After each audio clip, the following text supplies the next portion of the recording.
Now, that's my ruling, and I'm calling on the Honourable David Parker. Thank you, Mr Speaker. Mr Speaker, we heard it again from the Minister, and I think it's got to be said that the reduction of the many dimensions of the housing crisis in Auckland to the vilification of planning in the RMA is just politically dishonest, sir. Blaming the RMA and planners for the tax biases and the inequality that's driven home ownership in New Zealand to the lowest level since the 1950s for over 60 years is just wrong. Blaming the RMA and planners for the pressure caused by amongst the highest rate of economic migration into a city is just wrong. Sir, planners cannot be held to account for the shortage of motorway space in Auckland. Sir, the truth is the RMA has been enforced since 1992. In 2004, when the RMA was enforced, there were 34,000 consents for new houses in New Zealand. In 2016, that went down to 30,000. In Auckland, the drop was more extreme. It went down from 12,000 in 2004 to 9,000 in 2016. That was a decrease of 25%, disregarding population growth, which had gone up by about 20%. So the per capita drop in house building over that period under the RMA was more than 30%. Over that same period, housing costs increased, this is not land costs, building costs increased by 96%, and the average house size increased by 21%. The RMA did not cause those problems and has not caused those problems. Sir, I think it's true that those facts dismantle the blame or the severity of the blame that's attached to the RMA for the housing crisis. Now, this means that this appalling RMA amendment, which is now being pushed through, can't be justified by the housing crisis. Now, that doesn't mean that there haven't been silly RMA rules under plans that have constrained the supply of land. It's been the Labor Party policy for more than 5 years to fix that through a national policy statement under the RMA that was always open to the government, that is still open to the government, and that they have never properly pursued. There are other things that are needed. And what's that? Oh, your ineffective attempt in November after 8 years in power. Now, the minister's just proved the fallacy of his own logic. He said, we've done it in November under the existing RMA. He doesn't need this amendment to do it. I heard the tripe that we got served up in respect of fresh water quality. Of course we need national guidance in respect of fresh water quality that's better than the polluted sludge that we're being dealt with by the current government. Of course we need rules about fencing. That can also be done through national guidance under the existing RMA.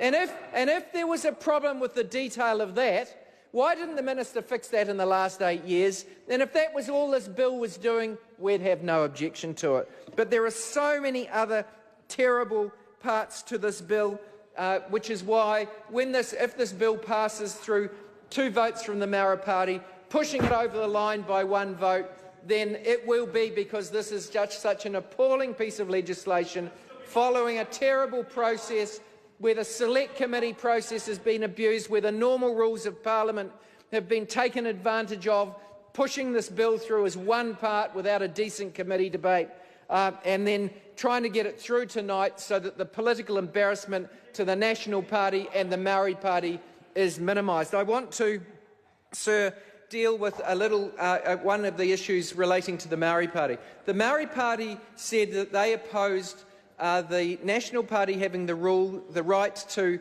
knock out anti-GM rules and plans. Now, the current law in New Zealand is that the release decision for a GMO is taken by the Environmental Protection Authority, and that's the safety decision.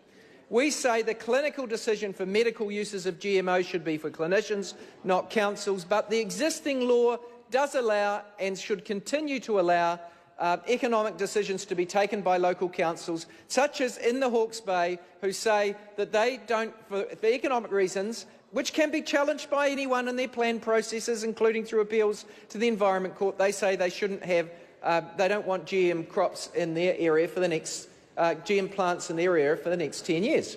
And that's legal at the moment. Now, Minister Smith hates this, and he's not brave enough to come to this House and pass an amendment to make the empowering legislation a code. He wants to give himself a ministerial override power that knocks those rules out by regulation, which is one of the many draconian regulation-making powers, taking power off local democracy and giving it to the minister. The Maori Party are supporting that. They came along, they said they'd fixed it by a provision which said that regulation-making power to knock out rules and plans couldn't be used in respect of GM crops. Well, what does that mean? Because the word crops isn't defined in the legislation. So, as the minister quite rightly said in the committee stage in the House, crops will be given its natural or literal or ordinary meaning. And that meaning, as the minister read out in the dictionary, is that crops are the produce of plants such as cereals, fruits and vegetables. Not pasture, not grass.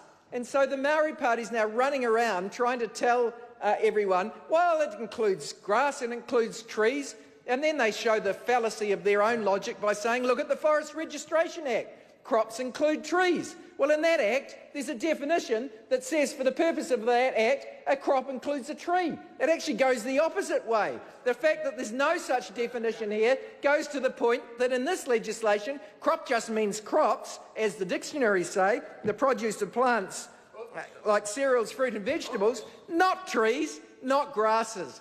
This will be visited upon the Maori Party, and they've been shown to be hapless in respect of this issue, sir.